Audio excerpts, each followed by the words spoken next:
نايلو ما عند فيديو مسمعهم دما وو زقرميو قريم الناس قريم أوصينالو إلقوا بيقوم تزاروا طرح خالي اختبوا لا يدخل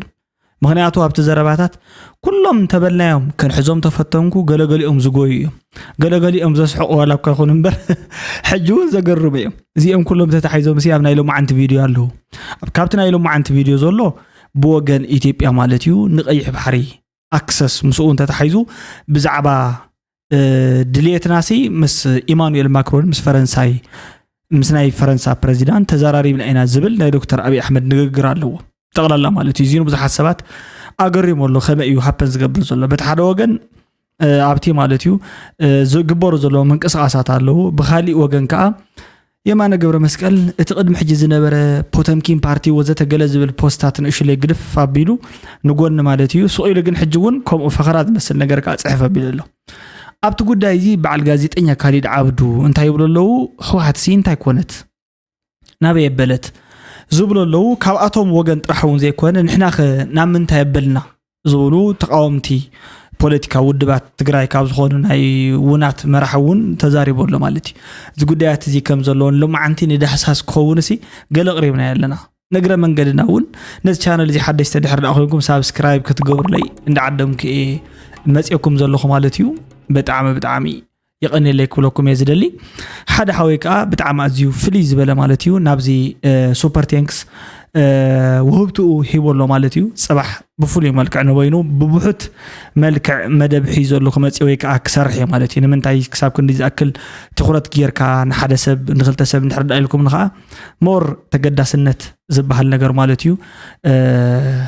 واللي رفع الحوي بتعم يقني لك خبرتي هذا اللي مالتيو سوبر تانكس كوم بتماساسالي يقني لنا يلوم نت channel زي زحقو سبات الله سوبر تانكس راح تيكون خا كوم بتماساسالي اب ممبر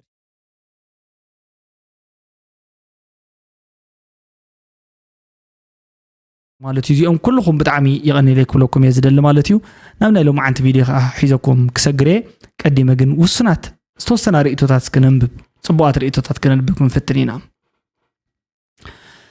يوسف حبايالو يوسف أبيالو زقرم شو ميمرد أبز بولو مالتي سلازي شلن حوي نصوم الناس رحو ناتنا مرحتي أول برتخوف فيصوم ناي دبلوماسي مالتي سرحتي انت دي سريحهم أين قدان مبال جيغادو أيكونن نصوم الناس رحو ناتنا مرحتي أول برتخويلهم تخويلهم جد تدي سريح ناسي أين قدان مبالس جيغادو يكونن وا قدان برد قدان فرقان كما زينو قدان زينو سد أنت يبكيني لو بحال سبأي حابتز دانيال لايك يروونت فيديو مالتي حابتز حبيب تعمي غني لي هيلن مبرحتمون لايك تمحسال نايت مال فيديو تاع يوم غابرييل روفائيل لايك يروون بتعمي غني لي ولد روفائيل بتعمي غني لي تانكس كبل مالتيو سوبر تانكس يو نبعلون هي بزولو تانكس يلونيو ناي سوبر تانكس وبتون هي بزولو مالتيو غبريل يسوس بيتروس بتماساسالي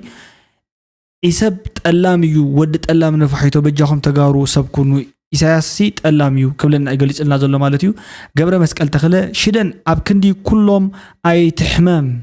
كردو أخا زخونو زخلو أيكونون بتين السخا تأمن له طرح أتصلوا جقنا قبل مالتيو قبل مسكال تخلى كم تمحسالي رئيتو هيبون الله مالتيو تخكلي بوز حسب حميم كايتو صنيخا اتزرد الكاسب كرد الكا خفتنيو تزي تردي ام الكادما ايتغه ايتحزن اجوخا ايتحزن ايتبكيبكينا ليو نسخاون جن اجوخا زبل كايدا يزلو مالتي يقني لين كلكم بتعم كبرتي هابلي كابل بزنقله مسغانا لنا مالتيو اسكي امنا لو معت فيديو نسغر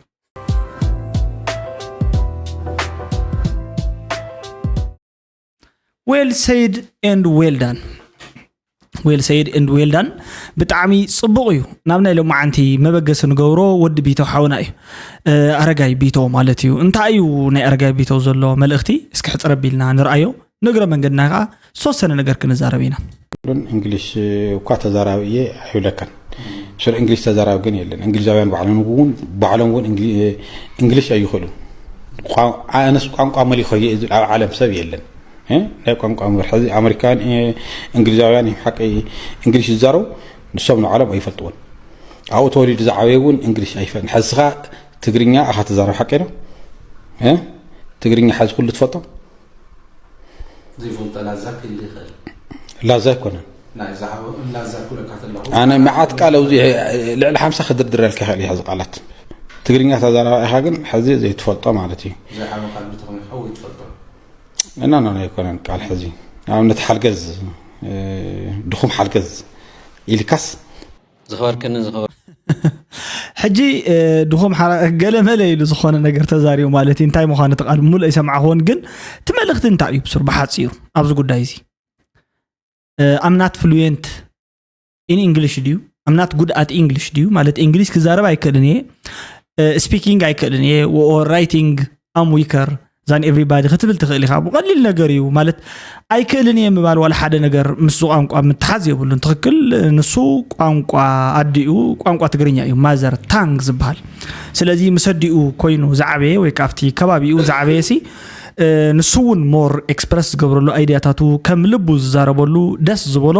ብደስ ዝብሎ መንገዲ ገማጢሉ ማለት እዩ ብዝተፈላለየ መንገድታት ምርዳእ ዝኽእሉ ቋንቋ አዲ ትግርኛ እዩ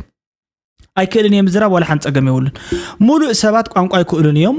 አነ ግን አይዛረብኒ እዚ are you able to speak in English ማለት በኻሊ ባህላ ክትዛረብ ትኽእል ዲኻ ማለት can you speak English ማለት በእንግሊሽ ክትዛረብ ትኽእል ዲኻ ኢልካ ምዝራብ ንሓደ ሰብሲ ወይ ይኽእል ወይ አይክእልን እንተዘይክኢልካስ ወላ ሓንቲ ነገር ይውልን እዚ ምስ ቋንቋ ትግርኛ ምስ ገለመለታት ከምዚ ይዛረብ የለን ንሱ ቋንቋ ትግርኛ ይኽእል እዩ ብመሰረቱ ቋንቋ ማለት እንታይ ማለት እዩ ቋንቋ ማለት ሲን ምንታይ ይጠቅመና ዝባል ነገር ክንፈልጦ ስለዘለና ብዙሕ ሰብ ይጋገዝ ስለዝራኹ እዩ ሓደ ቋንቋ ማለት ማዕቀነ ፍልጠት እዩ ዝብል ሰብ ኣሎ ፍልጠት ማለት እንታይ ማለት እዩ ብዛዕባ ሓደ ነገር ዘለካ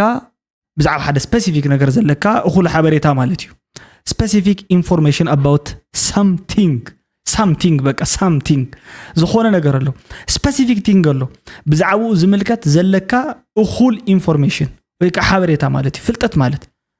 no more than that the definition በቃ እዚ እዩ ፈላጥ ይኽትብል ከለኻ እዚ ማለት እዩ ሓበሬታ አለን ከም ማለት እዩ well foundation of social identity ይብሉ ቋንቋሲ በመሰረቱ ተም ካልኦት ገልጾ ከሎ ንሓደ ማሕበራዊ ማንነት ወይ ከአፍት አበየናይ ማንነት ከም ትምደብ ንስኻሲ ናበየናይ ማሕበርነት ኢኻ አበየና ኢኻ እትምደብ ንስኻሲ አለን ተብሎ መን እዩ ክባል ከሎ ቶም መሳኻ ዝዛረቡ ሰባት ንዓይ ዝመስሉ ኢልካ ትገልጾም ሰባት ናኦም ጽምብር ትብል ስለዚህ ንዕዩ ቋንቋ ዝጠቀም ማለት እዩ ካላይካ ባህል ኣለካ ባህል ክንብል ከለና አካል ናይት ሓደ ነቲ ባህልኻ ኤክስፕረስ ትገብረሉ ወይ ነቲ ባህልኻ በወድዓው መልክዑ ትገልጸሉ ክትገልጾ ከለኻ አመቂርካ አጥዕምካ ጥዑም ዝኾነ ነገር ንኣብነት ቁንጅና ናይ ሓንቲ ጓል ኣንስተይቲሲ ዋው ብጣዕሚ ያ ቆንጆ ዛ ቆልዓ እዚኣስ ብጣዕሚ ደስ በሃሊት ካብ ትብል ሙልዕት መስል ተይልካ ማለት እዩ ሸዊት ሕዳር ታራፊት ለይለ ወዘተ ዝባል ቃላት ደርዲርካ እንድሕርዳ ነዛ ጓልሲ ወይ ነዛ ጽብቕቲ መግለጺ መልክዕ ወይ ከዓ መግለጺ ጽባቐ እንድሕርዳ ተዛሪብካስ ሸጋዕ ሳዲ ወዘተ ተይልካስ እዚኦም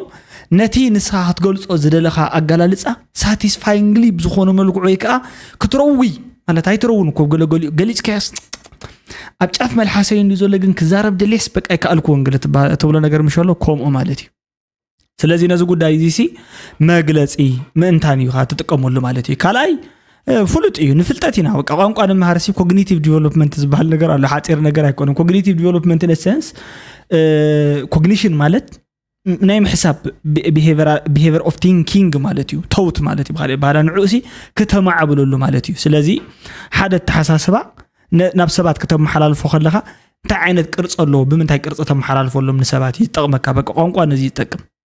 ካሊ ነገር ዋላ ይውልን ማለት እዩ በኻሊ ባህላ ምስ ካልኦት ሰባት ንባዕልኻ ከተረዳዳ ኢንተርናል ዲያሎግ ይጠቅም ቋንቋ ንምርድዳእ ዝባል ማለት እዩ ሕግታት ማለት እዩ ካልኣይ መበል ሳልሳይና በጽሕና ቋንቋሲ ንምንታይ ይጠቅም እንስሳትን አምነት ሕጂ ብምልክት ይረዳዱ እንባህ ገለ ይብላ ለሐመታት ወዘተ ይረዳዱ ግን ከም ወዲ ሰባት ፕሪሳይስሊ ማለት በትክክል ነታ ዝደለያ መልእክቲ በታ ዝደለያ ነገር ገይሩ ዝዛረባ ፍጡር የለን ስለዚህ በቀሊሉ ሚስ አንደርስታንዲንግ ዘለ ሕጂ እኮ ዋላ ቋንቋ ሒዝና ወይና ዘይ ንረዳዳ ዘለና ግን ኮም ይተፈጥሩ ነይሩ ማለት ሚስ አንደርስታንዲንግ እንታን ከይሉ ቀልጢፍና ዶ ሓቂ ሀዲኻ ገለ ክንበሃል ነይሩ ከም በዓል ወዲ ቢተው ዝወለ ሰባት ምስ ሞጽ ሕጂ ንረዳዳ ነላ ዋላ ማለት እዩ ስለዚህ ነዚ ወኒ ሞጽ ማለት እዩ በኻሊ ባህላ ንፈጠራ ማለት እዩ ቋንቋ ፍልጠት አለን ሕጂ ኣነ ኣብ ውሽጥኻ ዝኾነ ፍልጠት እንተለዎ ሓደ ሰብ ኣለና ይባሃልን ግን ኣለካ ንስኻ ንእምነት ንበል ምእንታን ክትዕም ንዘረባ ኣለን እንታ ምባልስ ኩሉ ግዜ ከቢድ እዩ ኣለኩም ሕጂ ንስኻትኩም ንስኻለኪ ወይ ንስኻለካ ንዓይ ክተመሓላልፉለይ ንሕርድ ኣደልኹም እቲ ፍልጠት ብኻሊእ መንገዲ ተመሓላልፍዎ ኢኹም ስለዚ በቲ ቋንቋ ቢልና ኢና ማለት እዩ ነመሓላልፎ ፍልጠት እውን ብኸምኡ እዩ ዝመሓላልፍ ማለት እዩ ካልእ ከዓ ኣነ ፐርሰናሊ ኣነ መን ከም ዝኾንኩ ክዛረብ ተደልየ ኣነ ማለት እዩ ኣነ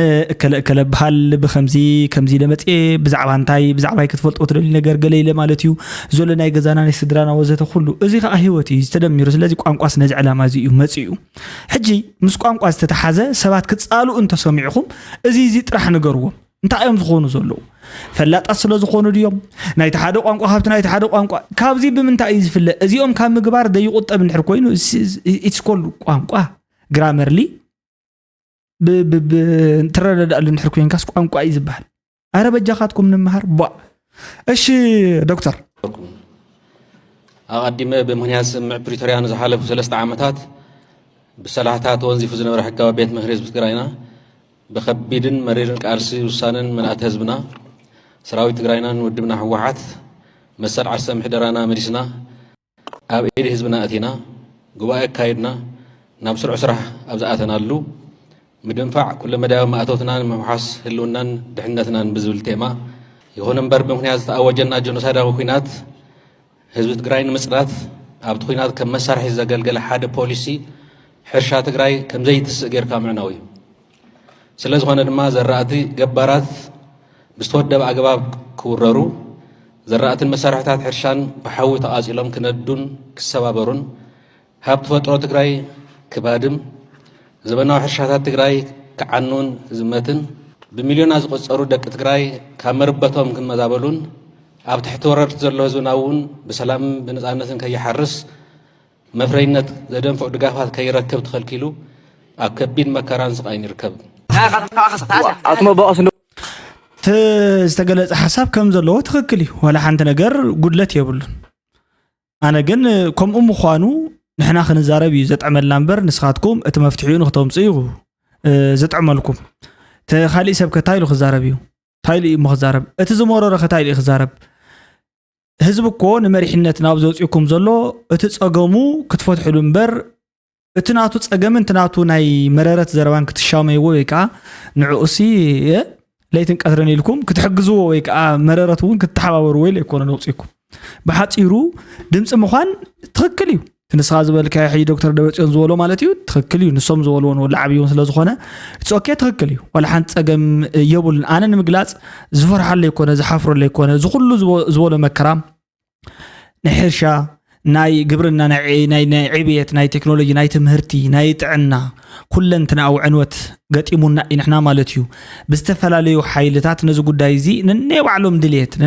دليت مالتيو انتاي كم مخانو دليتهم بزي فلت نحنا بزي ترد أنك ساحجون تمراميرنا كنردو بزي كألنا لهم من قد إيزي بس إحنا مالتي كم زي خوينو كن أبز حجي ساعات نتقول داي زي تدقاقيم كعشران 4 ساعات بمزراب مفتحك متس زي نهالوه كم مفتحي زمص زمسل زربا سلسته زارونا نحاده صقم دغاغيم كاب بمزراب مفتح زي مص مخان تردا تفليطو اكل نايت مفتح خوينا ترخيبنا تولو كافت مفتح خنوط زغبرنا منغدي انا خنصعب نيرنا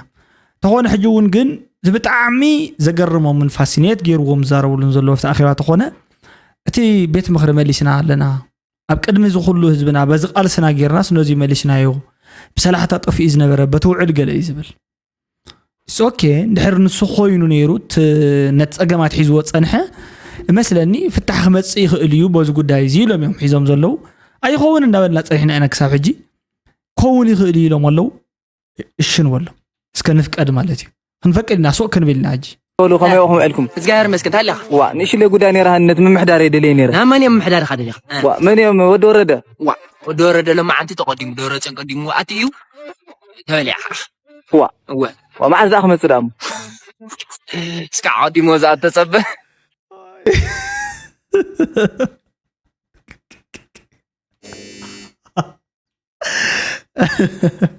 طيب عادي ودي ከምዚ ኣዘለት ድራማ ትክክል እያ በቃ ኣብዛ ሰዓት እዚ ኣብ ትግራይ ዘላ ኩነታት በቃ ከምዚ እያ ዘላ ማለት ተቀዲሙ ኣተ ሓደ ቀዲሙ ስለ ዝኣተፍቲ ቢሮ ክልተ መንግስታት ስለ ዘሎ ሓደ ቀዲሙ ተኣትዩ ቶም ዘብዒና ማለት እዩ ታይ መኽብሉ ቀዲሙ ከኣትዩ ዘሎ ካሊ መዓልቲ ንሱ ቀዲሙ ዝኣተወሉ ግዜ ተጸቢኻ ፀገምካ ትፈትሕ ኣዋረድኩም ናባይ አይዋ ዶክተር ደብረጽዮን ንአዲስ አበባ ምስኣቢ ክዘራረብ ድልው ይይድኒ ታይ ማለት እዩ ህወሓት ናብ ዝነበሮ ክምለስ ኣፍልጦ ክወሃብ ነዚ ስልጣን ሒዞሞ ደለው ፍለጡና ዲ ብኸመይ መንገዲ እዩ መኽፍለጥ ትውሽጢ ጋጢሙ ዘሎ ሽግራት ከመይ እዮም ክኸድዎ ስለዚ ኣነ ቁርብ እንታይ ራእየንሎ ብዝካይዳ እቲ ኣብ ትግራይ ዘሎ መሪሕነት ሓንሳብ ኣበይ ዘሎ ምዕራብ ዓለሚ ፕሪቶሪያ ጠንጢኑልና ጠፊኦምና እዮም ስለዚ ባዕልና ክንፈትሖ ኣለና ኢሉ ንቅድሚት ይኸይድ ተመሊሱ ከዓ መንጎ ከዓ ደው ይብል ከምኡ ተጌርና ከዓኒ መጨረሻ እዛ ዝሪእዋ ዘለው ነገር ከዓ ይሪእዋ ኣለው ኣበይ ክትብፃሕ ትኽእል ናበይ ክትክየድ ትኽእል ምስ ኢሳያስ ዘለዎም ኢንጌጅመንት ፅምዶ ኤኒታይም ከቋርፅ ይኽእል እዩ ምክንያቱ ኢሳያስ ኣብ ረብሑ ቅንጣም ንድሕሪት ኣይመለስን ይትረፍ እዚ ናይ ፅምዶ ዝርክብ እዚ ምስ በዓል ቀጠር ዝነበረ ርክብ ምስ በዓል ኢራን ዝነበረ ርክብ ክገድፎም ክምለሶን ናይ ሞመንትስ ውሳኔ ኢሳያስ ኤርትራዊ ኮይነ መፅአ ስለዚ ትክክል እዩ እዚ ኣነ ከም ዝመስለኒ ኣዝዩ ኣብ ሓደጋ ዘውድቖም ሕጂ እውን ዘውድቖም ዘሎ ውሳነ ካብቲ ልቢ መንእሰይ ካብቲ ውሽጢ ዓቕሚ ምፍላጥ ካብቲ ውሽጢ ዝዝረብ ዝነበረ ንብዙሕ እዋናት ብዘይ እንተይሰልከዮም ብጣዕሚ ብዙሓት መናእሰያት ይኹኑ ኣብ ብራኸ ሸው ኣብ ዝተፈላለዩ ሚድያታት እናቐረቡ ነቲ ጉዳይ እዚ ምሁራት ንሕና ኢና ተባሂልና ኣብዚ ግዜ እዚ እንድሕር ደኣ ተዓደባና ካብ ወደቐት ንሕና ነቲ ጉዳይ እዚ ሓላፍነት ወሲድና እንድሕር ደኣ ለውጢ ነምፃሉ ኮይና ንምንታይ እሞ ዓቕምና ዘይንፍትን ኢሎም ብዙሓት ኣኼባታት ሰሚዕና ኣለና ክሳብ ሕጂ ማለት እዩ ኣረግደፉና ንስኻትኩም እዝንና ኮደምዩ ረንዓኻትኩም ክሰምዕ ግዜ የብልናን ክሳብ ዝበሃል ማለት እዩ እዚ ኩሉ እዚ ተባሂሉ እዚ ኩሉ እዚ ተዘሪቡ ናይ ብሓቂ እዚ ኩሉ እዚ ተባሂሉ እውን ተዘሪቡ እውን ምስማዕ ዝኣበዮም ንምንታይ ይመስለኩም እቲ ኢጎ ዝበሃል ነገር እዩ ኢጎ ከቢድ ነገር እዩ ኢጎ ማለት ኣብዚ ሎማዓንቲ ነዊሕ ሰዓት ወሲደ ከምብቦ ዝፈተንኩ ትማል እውን ከም ብተመሳሳሊ ንነዋሕቲ ሰዓታት ንነዋሕቲ ግዜታት ብጣዕሚ ኣዝዮም ዘድክሙ ናይ ሎማዓንቲ ስኳ ይውሕድ ናይ ትማሊ ብጣዕሚ ብዙሕ ግዜ ዝወሰድ ኩሉ ሰዓት what is our mission in this earth ማለት ኣብዚ መሬት እዚ ንሕና ንምንታይ ተፈጢርና ገለ ዝብሉ ዝተፈላለዩ ሃይማኖታት እውን ማእኸል ገይረ ማለት እዩ ዝተፈላለዩ ሃይማኖታዊ ፍልስፍናታት ከም በዓል ሱፊዝም ኣብ ሃይማኖት ክርስትና ዝኣመሰሉ ካልኦት ናይ ቡድሂዝም ናይ ዜን ብዙሓት ነገራት ምስኦም ምትሓዘለዎም ነገራት ክጉሕጉሕ ከለኹ ኮራፕትድ ማይንድን ኢጎን ነቶም ጠቕላላ ዋላ ኢቭን ነቲ ኩሎም ሃይማኖታት ማለት እዩ ዳርጋ መብዛሕትኦም ነቲ ሚሽናሲ ኣኮምፕሊሽ ከይንገብሮ ወይ ከዓ ከይንፍፅሞ እዞም ኣብ ኣእምሮና ዘሎ ኮራፕትድ ዝኾኑ ማይንድታት ናይ ማይንድታት ተሓሳስባን ብፍላይ ከዓ ምስ ሰልፊሽነትን ምስ ኢጎን ተታሒዞም ዝኽየዱ ካይዳታትን ዳርጋ ሰይጣን ከምዚ ነቲ ኦብስታክል ናይ ዓለም እዚ ነቲ ዘሎ ነገር ከም ዕንቅፋት ማለት ከም ዕንቅፋት ከምዚ ፐዝል ምሸለኩም ጌም ከምኡ ኮይኑ ይቆሪቡ ማለት ዕንቅፋት እዚ ንኽትረክብ ዝኾነ ነገር መሬት በተፈጥሮኣ ብጣዕሚ ኣዝያ ቃል ግድል ኣዝያ ሓደገኛ ዝኾነት ፕሮብሌም ኮይነ ኣመጽያ ማለት እዩ ከምቲ ለማዓንት ዘንበብኮ ጠቕላላ ናይ ኩሎም ጽምኦም ቀቢለ ዘቕርበልኩም ዘለኹ ማለት እዩ ኣብዚ ማእኸል እዚ ግን ኢጎን እቶም ኣድላይ ትዕቢት ወዘተ ገለ ዝበሃሉ ቃላት ግን ጠቕሊሎም ነቲ ክንከዶ ዝግባአና መንገድታት ንምትዕንቃፍ ብጣዕሚ ዓበይቲ እንታይ ዝበሃል ማለት እዩ እዚኦም ቻሌንጅስ ጥራሕ ዘይኮኑ ሲ ንድሓር እውን አንካራሪዮም ክመልሱና ዝኽእሉ ዋላ ብሱርት ፌይሊየር ዝበሃል ነገር እውን ጠቕላላ ከብፅሑልና ዝኽእሉ ምዃኖም እዩ እዚ ግን ብውልቀ ሰብ ጥራሕ እንተዝኸውን እኮ ዋላ ሓንቲ ፀገም ኣይመሃለወን ቀሊል ምኾነ ዝኹሉ ናይ መዘራረበና ዋላ ኣብ ዩቲዩብ ቻናል ሲ ኣብዚ ናይ ናተ ዩቲዩብ እውን ባዕሉ ዘዘራርብን ዘየዘራርብን ጉዳይ ኣይምኾነን ማለት እዩ እንታይ ደኣ ይፀገም ወተ ፀገም ከምዚ እዩ ዋላ እውን ኣብ መራሕቲ እውን ውሽጢ ኣትዩ ነቶም ዝመርሑ ነቶም ዝምርሑ ንብሙልኦም ሲ ኣካይዶኦም ሕውስውስ ከብለሎም ከሎ ከምቲ ሕጂ ንኣብነት መፍትሒ ዝየብሉ ሲ ተመሳሳሊ ጉዳይ ኣምፂኻ ድሕሪ 4 ዓመት መሊስካ ናብ ሓደ ፀገም ንህዝቢ ሒዝካ ንምእታው ዝግበር እዚ ሕጂ ናይ ኢጎ ውፅኢት እዩ ካልእ ነገር የብሉን ማለት እዩ እዚ ፀገም اسكي نايزوم ابونا زربا خا نسمع اب تግራይ መራح ኮይነ معبخوا نيره ممرحكو نيره نهزبس بتأمانነት መገልገልኩ ነይረ ኢልካ ሕቶ መመለስካ ማለት ነው ህዝብ ትግራይ ይኮን ካኸ ትግራዋይ ፍልጠት የውልን ማለት ይኮነን በዓል መለስ ራእሳናት ንዓለማት ዘንበርከኸ መለስ ዝፈጠረት ያ ዓዲ ብዙሓት በላሕቲ ደብረጽዮን ዶክተር ደብረጽዮን በልሒ ዚ ዘፍሬት ያ ትግራይ ነገር ግን ንሕና ክንቃለስ ንጸንሕ ክንመርሕ ቶም ሓላፍነት ዘለውኮ ነትና ኢትዮጵያ መንግስት ዚኦም መምሃሩኮ መምሁሩስ ዚኣቶም ይውጥሕዎ ሊቃውንት እኮ እዮም ዚኦም ናይ መሪሕነት ተኽልዎ እዮም ተኣምር ነገር ግን ዕሽሽ ባህልቲና ካልኣይ ከምቲ ትሪኢኹም ዝሪኦ ዘለናስ ክንድና ዓድና ሰመወዳእታ ብንእሽተይ ተኣኒፍናስ ንፀላእቲ ንውግን ነዚ እዩ ቲኣቶም ፅንዓትን እዮም ነቲ ዓዶም ንሕና ኩሉ ኣይኮነን ብዙሕ ዝኽብልል እዩ ካብ ትግራይ ናብ አዲስ አበባ ጽቡቅ ተዘረባ እዚ ከመይ ትሪእዎ ማለት እዩ ናይ ብሓቅሲ ንሕና ማለት እዩ ዕሽሽ ኢልና ወይ ብንእሽለ ነገር ተኣኒፍና ንወፅድና ካብ ዓድና ወይ ካብ ተሓሳስባ ናይ ህዝብና ንኸይድና ሓቁ እዚ እዩ ኩታዓንቶ እናተዛረብ ኩሉ ፀናሕኹ ናይዞም ሰብኣይ እዚኦም ዘረባ ሓቂ እዩ እወ ብቐሊል ልሲልካ ኮሬ ገለይልካ ንህልኽ ጌርካዮ ማለት እዩ ዓድኻ ኣሕሊፍካ ትባ ትኽእል ኢኻ ታኣይ ዓዲ ማለት እቲ ህዝቢ ታኣይ ዓዲ ማለት ኣዴኻ ኣቦኻ ዘለዎ መሬት ማለት እዩ ብኻሊእ ባህላ ህዝብኻ ዘሎ ንሓጉኻ ሓትናኻ ዘላቶ ማለት እዩ ካልእ ነገር የብሉን ዓዲ ማለት ንሱ እዩ ሕጂ እቲ ፀገም መሰረታዊ ቅድም ኢለው እንዳገለፅክዎ ስለ ዝፀናሕኹ በቃ ኣለና እዩ ሞር ስምዒት ንዕኡ ከብራህርሃልኩም ኢለ ሞርሲ ኣለና እዩ ብዛዕባ ናይ ውልቅናሲ ካብቲ ናይ ንኻልኦት ንኾኖ እቲ ናይ ውልቅና ነገር እዩ ዝሕምመና ማለት እዩ ንውልቅና ሓደ ሰብ እንተፀሪፉናስ ትናትና ፀርፊ ካብቲ ናይ ካልኦት ሰባት ተሓቢሩ ንፅረፎ ዘለና ፀርፊ ከም ዝበልፅ ጌርና ሞር ፎከስድ ጌርና ስለ ንወስዶ እዚ እዩ ትሽግር ኮይና ዘሎ እዚ ከዓ ንመሪሕነት እውን ብስራ ይምጥንን ማለት እዩ ፐርሶናሊቲ እዚ ብውልቅኻ እውን ፅቡቅ ኣይኮነን ንመሪሕነት እውን ኣድላይ ኣይኮነን ማለት እዩ خذ حيتات كلهم بمولهم زخد عيب كم ده هجين صادكم دك عدنا خديعكم ناب عدي سوا خيركم ذلهم ناب درج ناب هاي لسلاسن نسوم قاعد زخد عيهم دك الله ناب درج ناب هاي لسلاسن كيكاس يقال سالو خطب لني وا زي صادكم تاشم مهنياتو درج هاي لسلاسن ناب عدي سوا الله نحنا مريتنا خن ملساينا ايرترا تبال هاجر ناسنا يزيلو تاكيد زل حيلي هو نسكم قاع مهن حجزكم ينالكم قاعد تدخلوا لكم تاخن كسر حجي ስለዚህ ህጂ ዘማብ እዚ ኮቦ ቋነ ፈልጠም ታዓነ ተሐሳስባ ከም ዘለዎም እምኒ ቋይ ሓይሽ ካብኦም እምኒ በቃ ፀሪብካስ መንደቕ ትገብሮ ዘማብ እዚ ስኻታ ትቆም ካብ እምኒ ዝበለሉ በቃ ወላ ሓንቲ ፀሪብካ ይፅረቡ ወላ ገለ ይብሎም ማለት ተቃለስ ኮይኑ ይስምዖም ህጂ ክፈጥለዎም ካስብለዎም ክርዱ ክኸውለዎም የዝብ መንግስት ኢትዮጵያ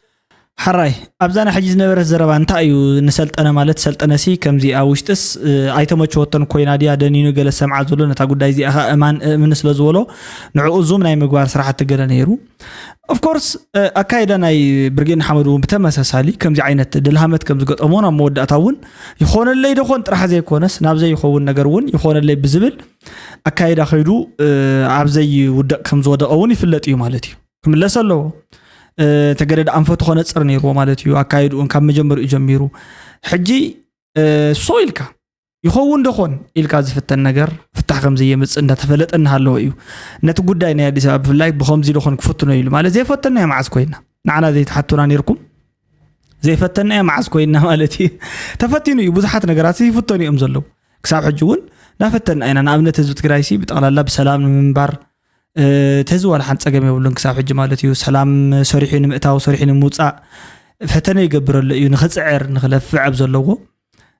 نزي هقف كوينهم صنح زلوا نحنا زين فلطهم قال مالتي even نيرهم ديو ما ينورون ون بدن بجرنا زين فلطهم قديات دحراي مخصص خوينهم نت قدايسي كس خوينهم كموت خلون نقرهم ولهم قديات اللو كم حزب مالتي كمولك أسبون رئيم معلتا هيوتنا كابزي تبقيس كادما تاين تجيرهم يوم تهم كالوت كم جا عينة نجرجت إيموهم نحنا خن تاين تجيرنا أنا نزم من قديش خنعوت ولا نغل زبل حاسبكم هم كتأتوني ركم زبل قمتي زلنا أنا ونمالتي صوت تسحات قمت وصيلهم يوم برجين حمد قدم حجي نبتزنا برا ناي دبلوماسي ركب آتيوم حجي جن أوي نقتل لنا أنتيلهم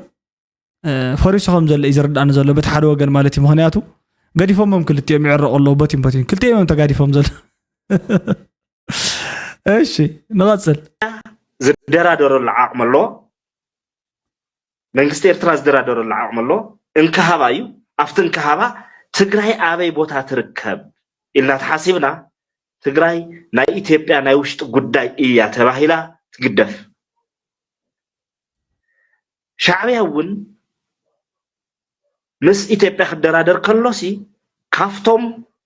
ይጥፉ ኢሎም ዝደራደሩሎም አካሉን ክንኮን ንኽእልና ጽባሕ ንጎ ኣብ መንገድ ከም ዝወግሖ ዝብኢ ገዲፍዎም ክዕርቅ ክደራደር ዝኽእል ሓይል እዩ ምንት ሕወሓት ምንት ትግራይ ክብል ናይ ኤርትራ ሃገርነት ናይ ሻዕቢያ ህልውና ናብ ሕቶ ዘእቲ ዓሻ ይኮነን ከምዚ ዓይነት ዓሻ ይኮነን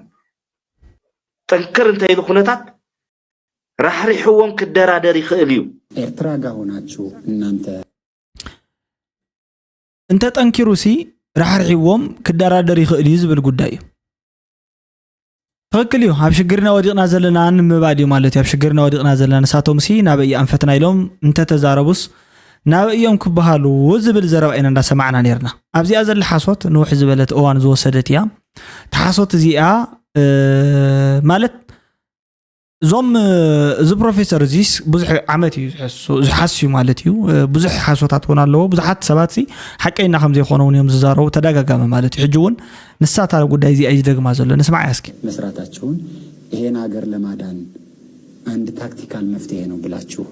من دحر بالشعبية صرح والله مسخاتكم بتشع جزين دحر أنا زعد زي أنا مدحان حدا مفتحي لكم تأمن تخوينكم تاسبو سابوج አሁን ከኤርትራ ጋር የተለያየ ግንኙነት የሚያደርጉትና ኢትዮጵያን ለማዳን ታክቲካዊ መፍትሄ ነው ብለው የሚያስቡትን ሰዎች حدا من مدحان أنا مدحانسي مس إيرترا حجب ساعات زي مالتيو مفتحي لهم زحاسبو نابو ندحر أمساء سرحنا نتيلو مسي نمن تايد أمساءتهم صرخوينكم زي الحساب له لما تقاوموا أطلعوا إن أنت كإيرترا قاس تتبابروا تككل ساعتكم كنت حاور خلهم تككل خالي انت خون تولجن زي تككل ليش كإيرترا منست قاس تتبابروا ستاتميون ولا مدنا نقرقها سركو إنيا يانجزي TPLF تقاوم زلي لخيدو مالتي يحجون زلي لخيدو مس بقى زوم كم ديوم زول سباتن كلهم انسي طعيات ايكورن حجي مجمبريا غزي نزوم ندحوحتاويان مالتيو زوقصو زنوركو غداي ناي بوينوم طرح حساب زلوغوم ويك ابينوم زربو غداي زمسلن نيرو لوم ግን ትክክል ከም ዝኾኑ ንሳቶም በአንጻሩ ዞም ከም በዞም ሰባት እዚኣቶም ክትርኢ ከለኻ እዮም ንሳቶም ትክክል ዝኾኑ ከይዱ በቃ ማለት ዋላ ሓንቲ ካሊ ዝቃወመ ነገር ይብሉን ትሕጀብ ሰዓት እዚ ንባዕሉ ዘሎ ተቃውሞ ከይዱ በቃ ስምባደም ገይሮምሉ ሽሞም ናብኣቶም ከይዲ ጽው ሕጂ ትሕተተ ዘለኻሲ ግልጽን ጽሩ እንደይኮነን ተሓቲቱ ሓቂዶ ንስኻ ክትሰርሕ ከለኻ ምስ ኤርትራ ኮይንካ ሓላል ኮይኑ ቶም ካልኦት ክሰርሑ ከለዉ ግን ነውሩ ዝኾነሉ ምክንያት እንታይ እንተ ኮይኑ እዩ ያ በቃሲ ኣነ ከምዚ ኢና ንሰርሕ ነርና ከምዚ ነይሩ ዋላ ሓንቲ ለውጢ ክምልሳ ዘይምልሳ ታይል ክምልሳ እዚኣ ትምለስ ዲ ሓጂና ታይል ካኻት ምለስ በስሩ ነው ኢትዮጵያን ይገነጣጥላታል አሁን ብልጽግና ኢትዮጵያን ይገነጣጥላታል ብሎ ከኤርትራ ጋር እነሱ ሊያምኑ ይችላሉ but we don't believe that ይሄ እኮ this is what your analysis is at that particular time አይደለም እኛ TPLF ኢትዮጵያ አንድ ሆና እንዳትኖር ኦር የሱ ጥቅምና የሱ ፓወር የሱ ስልጣን የሚነካ ከሆነ ከዛ ይልቅ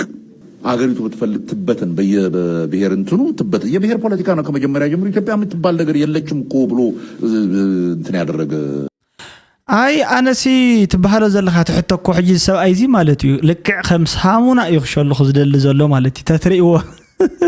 ከም ሳሙና ሸሊኹ ንኽጠፍ ይደሊ ነይሩ በቃ ኣብታ ሓቶ እዚኣ ዝበሎት ጋዜጠኛ ዝሓተተኮ ሓንቲ ንፅርትን ሕተኮ ሓቲት ሓቂዶ ማለት እንድሕር ደኣ نحنا ولا حزب تግራይ بتقلال سي TPLF نوينو حوحاتهم كل خالي ولا زخون يكون حيلي سريحه بزي منገድ እዚ ለውጥ ከምጽ የምዚ ታሪቅ ይሉ እንተሐስብ እንተሎ حق ኮይኑ ማለት حسد ኮይኑ እዚኣቶም በዓል እዚኣቶም ከደም ማውቱ ቃለስ ከለው ግን እንድሕር ደኣ ምግንጻል ወይ ከዓ ናይ ብሔር ቃልሲ ገለሎም ዝሓስቡ ኮይኖም ሲ ሻዕቢያ ታይልዳ ተቃሊስ ዳ አምታ ቃልሲ ዳሒስ ተወግሱ حدا عينت قالس نيروم سلازي ناو حجي تحاسوت زي انتاي مسيلكم بتقلالا باي ديفولت اتي ابناي تግራይ እንደ ተሐሳሰባ በፍላይ ሰብአይ ዚ ማለት በتقلالا አለዎ ኣለዎ ክሳብ ክሳዱ ዝወፅሖ ማለት እዩ ሓትና ኣገዲፋ ገለመለ ተናፍቕ ገለ ዝበሃል ንባዕል እዚኣቶም ዝተመሰለ ኣዲ ኣገዲፋ ሓትና ተናፍቕ በዓል እዚኣቶም እዮም እዚ ሕጂ ተሓቂ ንኸይዛረብ ዝገብሮ ዘሎ ፃዕሪ ክሕዝነካ ማዓት ማለት እዩ ተሓቂ ግን ከምኡ ኣይኮነን በቃ ባይ ዲፎልት ምስቲ ህዝብና እውን ምስቲ ናትና ኣካይዳ እውን በቃ ሶይሉ ቶታል ፅላኣት ካበይ ከም ዝተበገሰ ዘይፍለጥ ድፉን ፅላኣት ዝነበሮም ሰባት ዘለዎም እውን ሕጂ እውን ማለት እዩ ዘይገደፍዎ በዓል ከምዚኦም ስለ ዘለዎ እዩ ዛስዋኢ ሕጂ ንሕና ጨኒቁና ዘሎ ማለት እዩ ዓዲ ተሃልወና ዶ ኢልና ክንሓስብ ከለና ታተህልወና ዓዲ መን ይኽመርሓ ገሌልና እንተሓሲብና ሽዑ ትበኪ ዓዲ ይሃልወና ምዚኣቶም ንቐፅል እንተኢልና እዚኣቶም ሶኢሎም ብዘይ ምኽንያት ፃልኡ ብዘይ ምኽንያት ዝኹሩ ሰባት ሒዝካ ከመይ ጌርካ ትቐፅል ትበኪ ኣብዚ ማእኸል ግን ንሕማቕ ሲ ናቲ ሕማቕ ይሕሸኒ ይበሃል ዶ ይኾን ታይሞ እዩ ዝሕሽ ኮይኑ ናትካ ሕማቕ ከንታይጡ ሕማቕ እዩ በቃ ብሓፂሩ ኣይንደልን ሕጂ እዚኦም እውን ኣብቲ ናይ ተሓታትነት ናይ ሜንታል ናይ ኣእምሮ ንባዕሉ ተሓታትነት ንባዕሉ ክሳብ ሕጂ ከምዘየለውን እቲ ዝገበርዎ ንባዕሉ ከምዘየጣዓሶምን እዮም ዝዛረቡ ሓሶት ዋላ እንትኾነ ሓሶት ሕጂ ሰብኣይ እዚ ብዙሕ ዝሓስቦ ነገር ኣለዎ ብስሩን ከም ዝሕሱ እውን ብዙሕ ተደጋጋሚ ግዜ ይሰምዑ ኣለኹ ትዛረበ ኩሉ ግዜ ተተሓተቶ ካሊእ ተቋም ባህርን ኒና ወዳጄ ፕሬዚዳንት ኢማኑኤል ማክሮን ኢትዮጵያ በሰላማዊ መንገድ የቀይ ባህርን አክሰስ የማድረግ ፍላጎቷን በዝርዝር ተወያይተናል። ከዚህ ቀደም በተደጋጋሚ እንዳነሳ ነው 130 ሚሊዮን ህዝብ ያላት ሀገር ኢኮኖሚያ በፍጥነት እያደገ ያለች ሀገር ተጨማሪ አክሰስ የሚያስፈልጋት ሀገር በዓለም ህግ በሰላማዊ መንገድ በዲፕሎማሲያዊ መንገድ እንደ ፈረንሳይ ያሉ ወዳጅ ሀገራት ተጠቅመን የምናገኝበት መንገድ ላይ የሳቸው ጠንካራ ድጋፍ እንዳይለየን የቀረበላቸውን ጥያቄ እሳቸውም በአክብሮት ተቀብለዋል። ለዚህም ከፍተኛ ምስጋና ያለን ሲሆን መላው የኢትዮጵያ ህዝብ እና መንግስት ከፈረንሳይና ከፕሬዝዳንት ኢማኑኤል ማክሮን በዚህ ረገድ የሚጨበጥ ውጤት የሚጠብቅ መሆኑን ስለዚህ በሐጽሩ በሰላማው መንገድ ናብ ዝብል የተቆየሩ ዘሎት ናሬሽን ማለት ወይ ተካይዳ በሰላማው መንገድ ክንረክብ ክሕግዙና ከም ምዃነ መዋግዕና ዝብል ታለም ቅነ ያተባህለት ጉዳይ ከም ዘላታ ትቅጽል ያ ዘላ ማለት እዩ ሓቅሪ ሓሶት ኣይተፈለጠትን ብክልቲኦም መግለጽታት ወሓቂ ዝብል መግለጽ የመፀን እንተኾነ ግን ተራራድኦ መላ ተዘራርቦ መላ ትበሃል ዝነበረት ዓዲ ተዘራርቦ ምን ተራዳድኦምን ከም ዘላ ግን እቲ ዘረባ ንሰምዓልና ማለት እዩ ኣብዚ እውን ኣይቴማ ነገር መስቀል ብዙሕ ግዜ ብሕጽር ዝበለ መልክዑ እቶም መኽለባት ይነብሑ ግመል ይመርሺት ነገር ዝብል እዩ ማለት እዩ ዝተፈላለዩ UNHRC ፕላትፎርም ዝኣመሰሉን NGO-ታት ዝኣመሰሉን ጌርካ በዚኣቶም ጌርካ ዝመጽ ናሮ ኢንተረስት ግሩፕ ዝኾኑ ጉዳያት በዚኣቶም ጌርካ ምዝርራብ ወይ ከዓ ነዚ ጉዳያት እዚ እቲ ቅድሚ ሕጂ ዝጸንሐ ካምፔይን against Eritrea has spiked in the past few weeks ማለት ያው ዝለም ቀነ ከዓ ብጣዕሚ ከይደሎ እዚ ንምንታይ ከም ምዃኑ ከዓ predictable reason ኣለና ወይ ከዓ underlying motive እንታይ ምዃኑ obvious ዝኾነ underlying motive ዝብል ማለት እዩ በኻሊ ባህላት ሕጂ ንሕና ተገይርልና ዝንሄ ያባና ለውጥ ኣምጪዎ ንሄ ምባል ይመስለኒ በሓፂሩ ግን ወላ ሓንቲ ነገር ኣፍታ ዘረባ እዚ ኣየላን ኣፍታ ዘረባ እዚኣ እቶም መኽለባት ይነብሑ ግመል ይመርሽዩ ነገሩ ዝብል ንመን ምዃኑ ናብ ዘረባ እዚ ኣይተገለጸን ዘሎ ማለት እዩ UNHRC and its ገለ ዝብል ዘሎ ማለት እዩ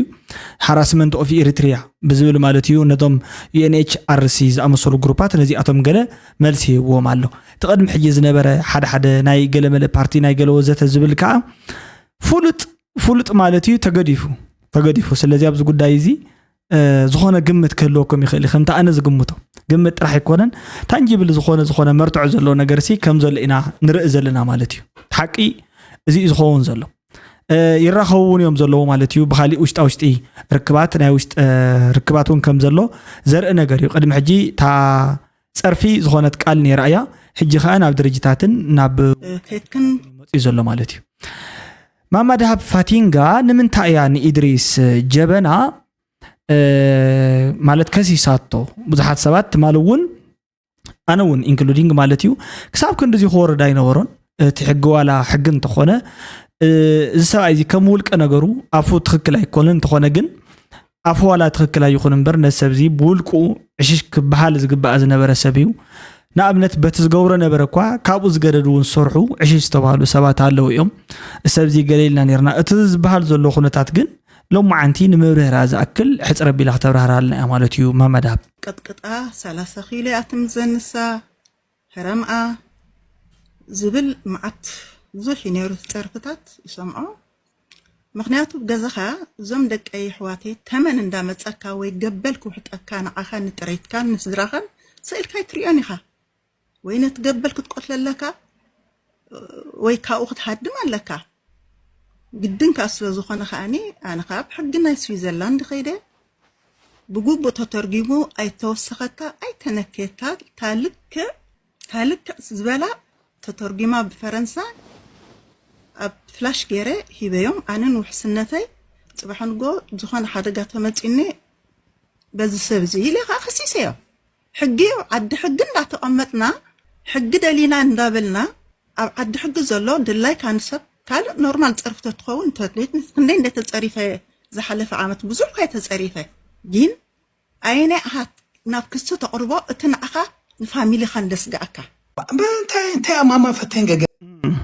حجي اسغاي سلازخونني يو معناتنا حق زقربكو نز غداي زي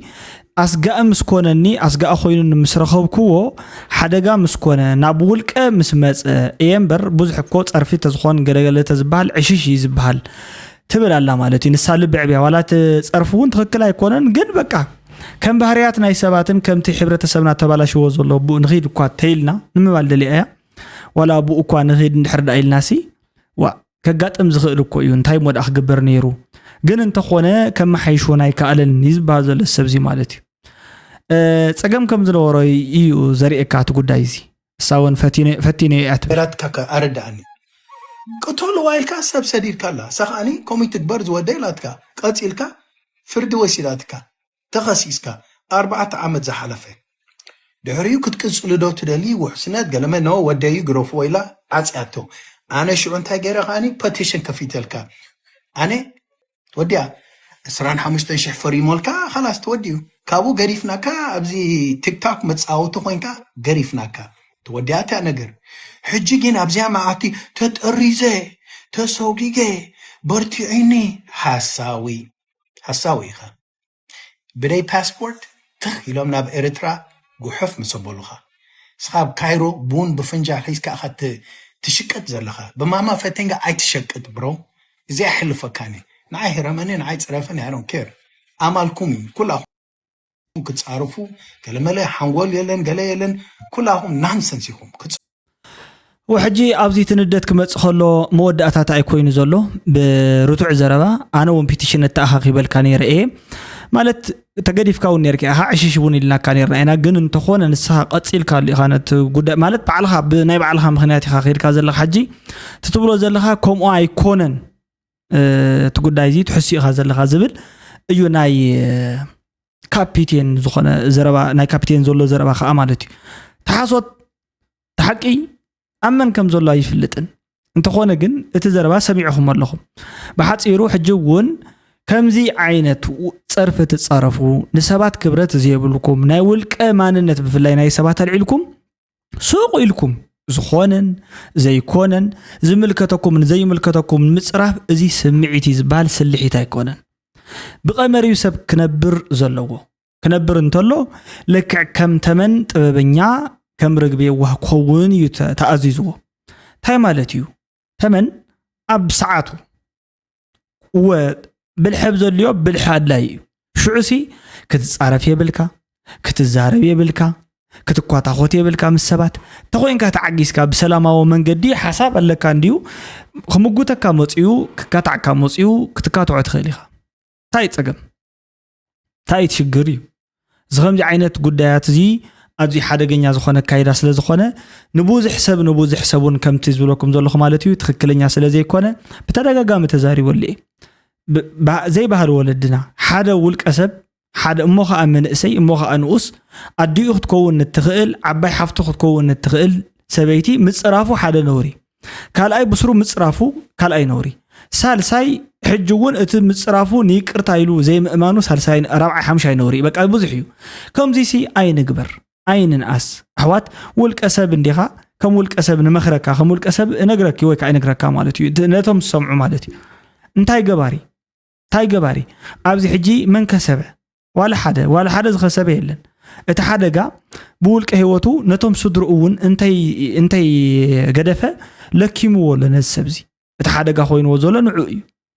ኣብዚ ሲ ንዝመፀካ ሓደጋ ቀዲምካ ምእማት እሞ ከዓ ባዕልኻ ትቋፀሮ ብትኽእል ነገር ተኮይኑ ዘይትቋፀሮ ተኮይኑ ኢስ ኦኬ